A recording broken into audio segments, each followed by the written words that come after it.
Selamat pagi, siang, sore, ataupun malam, Bapak dan Ibu. Perkenalkan, kami dari kelompok POA 6, kelas AIDA, dan pada kesempatan ini kami akan mempresentasikan hasil praktikum lab dari mata kuliah Production and Operation Analysis untuk studi kasus La Familia Baik. Grup kami berisikan saya sendiri, Edwards Aditya, kemudian ada Mbak Regita Fitri, kemudian ada Mas Muhammad Afif, dan yang terakhir ada Mbak Sekar.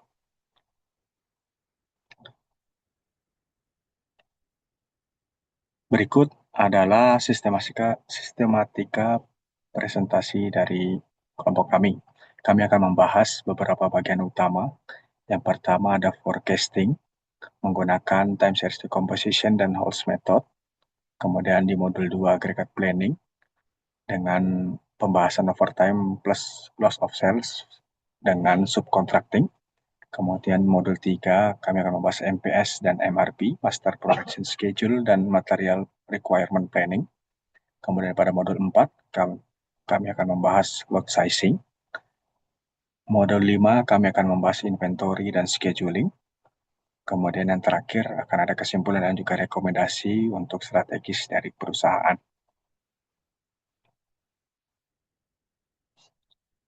La Familia Bike adalah produsen sepeda untuk anak usia 7 hingga 10 tahun dengan dua produk unggulan yakni Green Bike dan juga Yellow Bike.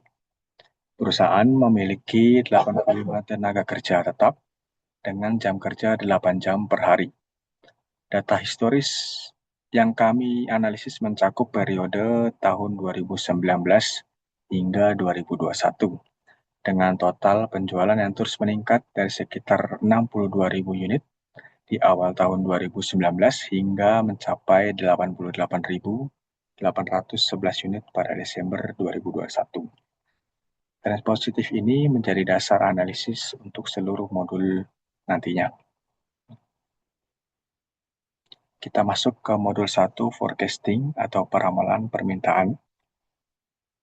Tujuan dari forecasting ini yang pertama itu untuk mengkaji data penjualan tahun 2019 hingga 2021 untuk memperkirakan permintaan masa depan dari perusahaan ini. Kemudian tujuan selanjutnya untuk menentukan jumlah produksi dari Green Bike dan juga Yellow Bike di tahun 2022 dan 2023. Tujuan selanjutnya memperkirakan potensi pendapatan perusahaan ke depan.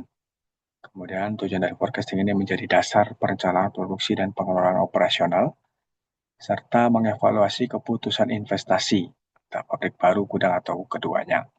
Metode yang dipakai dari forecasting ini ada time series decomposition atau TSD dan juga Holtz method.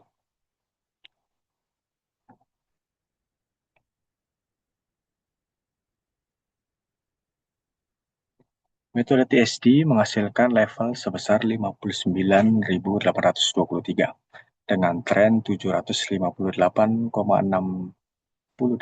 per periode dengan 4 indeks seasonal. Average MAPE hanya 1,79%. Ini tergolong sangat akurat karena di bawah 5%. Kemudian untuk forecast Green Bike tahun 2022 permintaan berkisar antara 43.000 hingga 49.800 unit per bulan dengan puncak permintaan terjadi di bulan Desember. Tren naik yang konsisten mengkonfirmasi pertumbuhan bisnis yang sehat. Selanjutnya akan dilanjutkan oleh Mas Afif. Terima kasih kepada Pak Edwardus. Di sini saya akan melanjutkan pembahasan selanjutnya yaitu modul 2 yaitu aggregate planning. Modul 2 ini membahas tentang bagaimana perusahaan merencanakan kapasitas produksi secara agregat untuk memenuhi forecast demand yang telah ada dengan komposisi 85 pekerja tetap dengan lembur maksimal 3 jam per hari. Di sini kami membandingkan dua strategi, yaitu strategi A yaitu overtime ditambah dengan loss of sales memakan biaya 224,2 miliar dan juga strategi B yaitu overtime ditambah dengan subcontracting mak- dengan total biaya 235,9 miliar.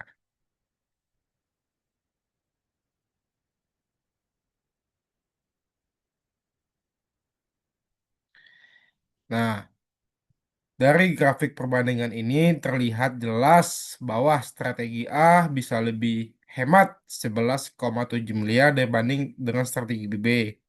Perbedaan utamanya ini ialah pada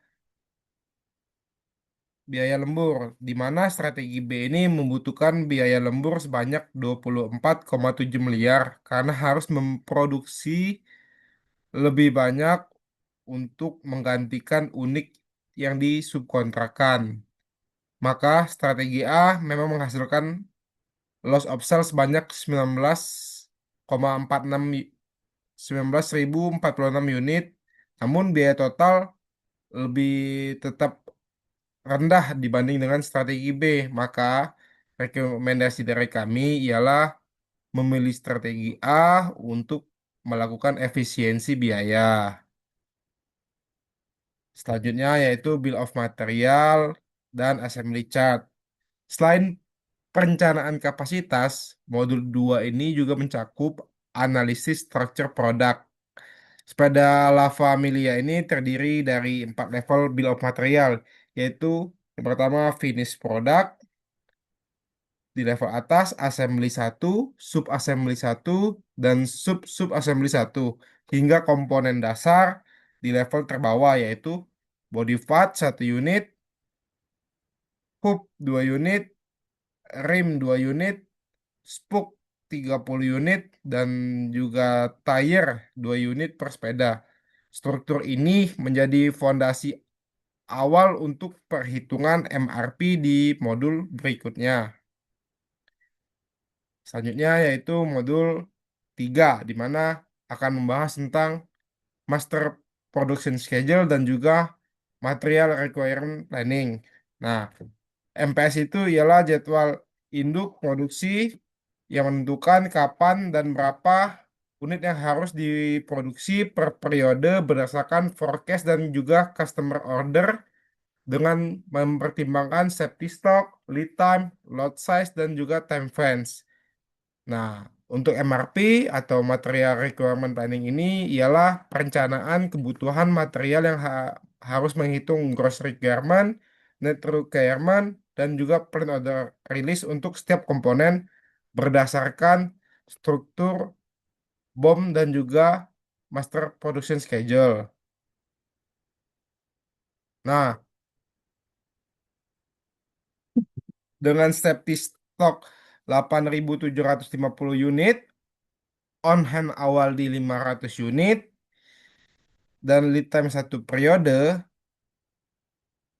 master schedule Januari maka master schedule Januari 2022 dihitung sebagai round up dari absolut 500 dikurangi dengan 40.129 ditambah dengan 8.750 dibagi dengan lot size, menghasilkan 48,379 unit.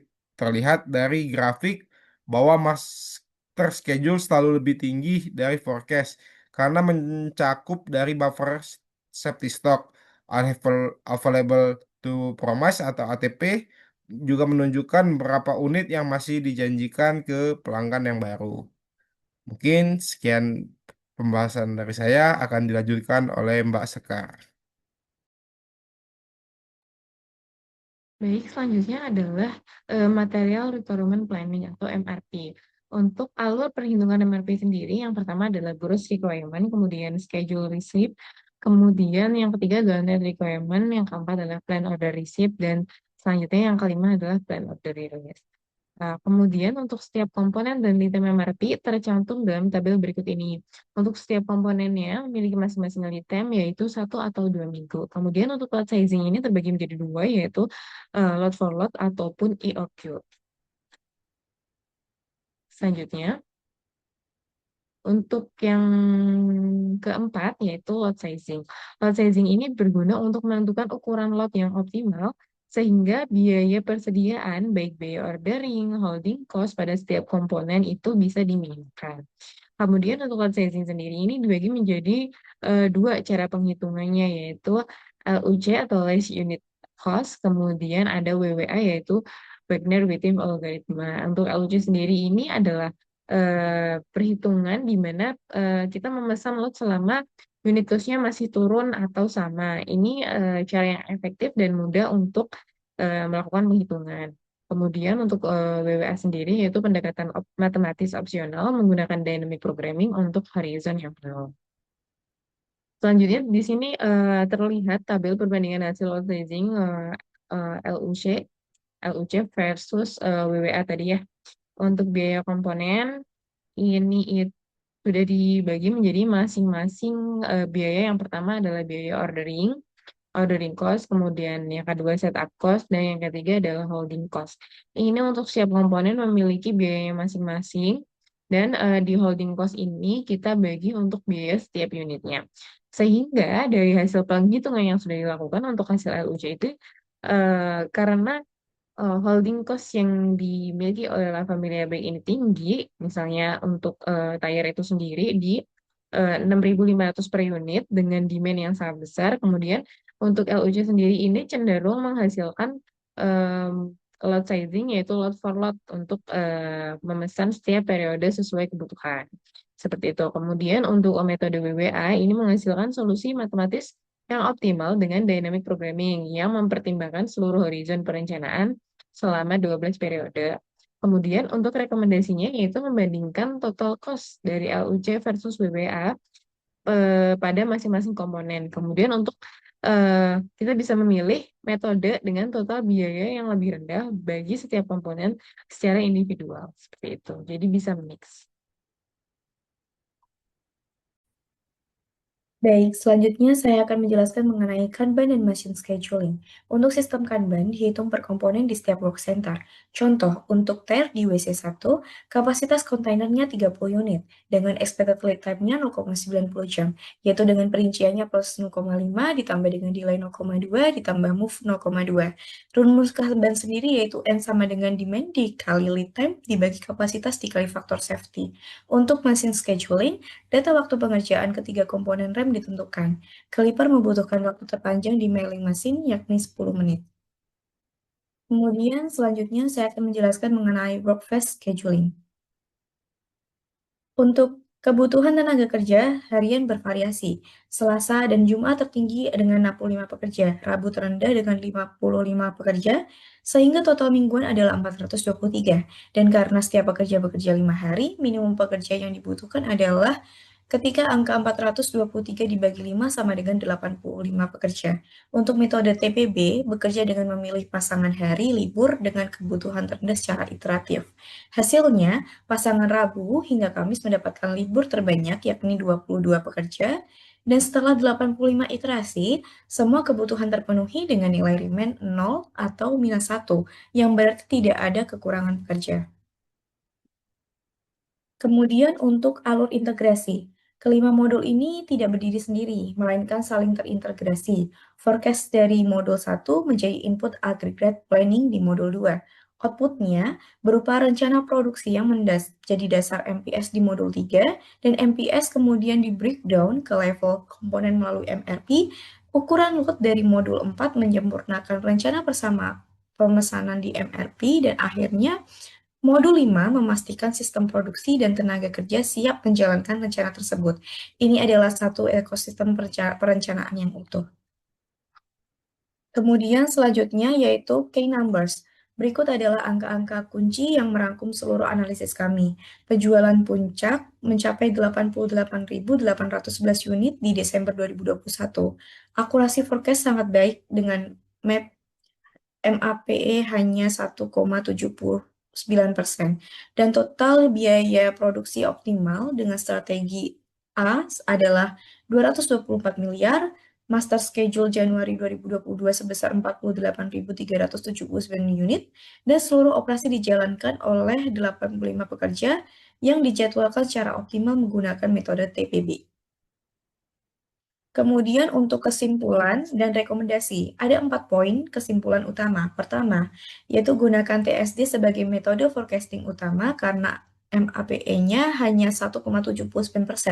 Dan kedua, pilih strategi overtime plus loss of sales untuk menghemat 11,7 miliar dibanding alternatif subcontracting. Dan yang ketiga, implementasikan MRP terintegrasi untuk semua 8 komponen agar material selalu tersedia tepat waktu. Dan keempat, bandingkan hasil LUC versus partner within per komponen. Dan terapkan jadwal kerja TBB untuk distribusi beban kerja yang adil. Demikian presentasi dari kelompok kami mengenai production and operation analysis untuk La Familia Bike melalui pendekatan sistematis dari forecasting hingga scheduling. Kami berharap analisis ini dapat memberikan nilai tambah bagi pengambilan keputusan strategis perusahaan. Terima kasih.